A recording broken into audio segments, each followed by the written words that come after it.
Okay, questions. Anyone have questions?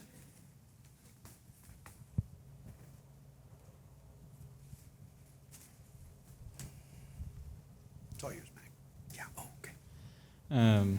You said parachurch ministries or other missionary work that is not direct church planning has to show how it is still fostering church planning. Yeah. Are there ways, like tangible ways that you've seen that done well, either in your time in college ministry Sure. or like working along other orgs? Great question. When we established the student ministry in Dubai, oh gosh, I've got my hat on. I'm so sorry. Anyhow, too late. Yeah, we made sure that the parachurch was integrated into the church clearly. Yeah, and that was easier because there was only one church that we felt was gospel-centered. So now we've planted over the time. We have a church in every emirate now that came out of that initial church, and the student ministries in that locale are located under the auspices of those churches. They're members under the leadership of those elders. So I think it's a great model, honestly, for the parachurch ministry to be members. Some of them are leaders in those churches as elders. Yeah, great question.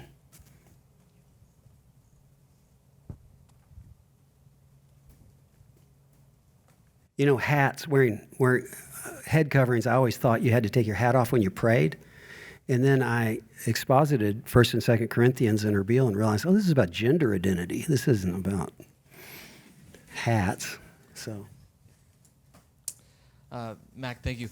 Yeah. I was going to ask this question with the panel, but then you kind of, I was going to ask for an example of how you've seen leadership development, but not cookie cutter, not here's the model, here's the strategy, this is what we follow all the time. Yeah. And you gave the example of the man who was a custodian in evangelism. So on the mission field, the word that comes to mind is uniqueness, because other speakers have said like giftedness. Yeah. And I think there can be 5 people with a gift of evangelism, but yet there's a uniqueness to each of them that they can cultivate as a leader. Sure. So how have you been, or your church intentionally cultivated the uniqueness of these leaders on the mission field rather than just a general cookie cutter? Yeah, no, I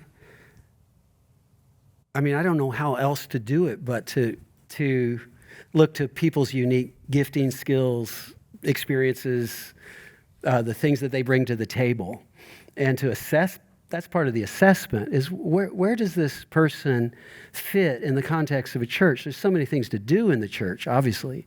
That's why Paul says the Lord has given us gifts in the church, different things for different tasks and abilities. And so, it's a matter of assessing and then developing that person.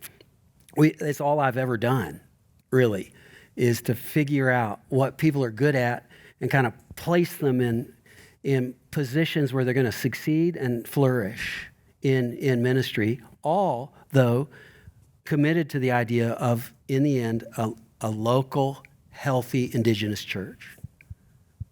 So there's a difference between aim and the parts of the whole. And that's just a matter of case by case, figuring out people through life-on-life discipleship and training them well.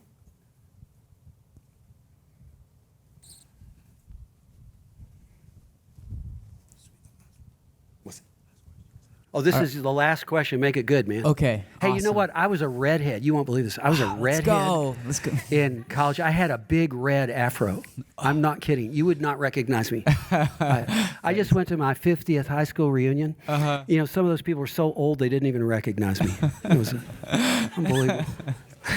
Well, Sorry. I appreciate redhead on redhead. Yeah. I was wondering. It sounds like you're doing some wonderful work throughout your whole life, and I was wondering how have you sought to partner with local leaders who are already on the ground, whether healthy or unhealthy, but I mean they still have the spirit. Oh yeah. Like how do you partner with people already on the ground? I just pitched in with people, you know. So look, if you love Jesus, you're my friend, right? Now, I have a pretty high ecclesiology, and the difference in between my right hand and left hand here is called pain. So you've got to learn how to love people well, despite your seminary degree, or whatever your right hand is, right? And so it's a matter of doing what Paul, in his final words to Timothy in 2 Timothy 4 says, rebuke, exhort, admonish with all patience.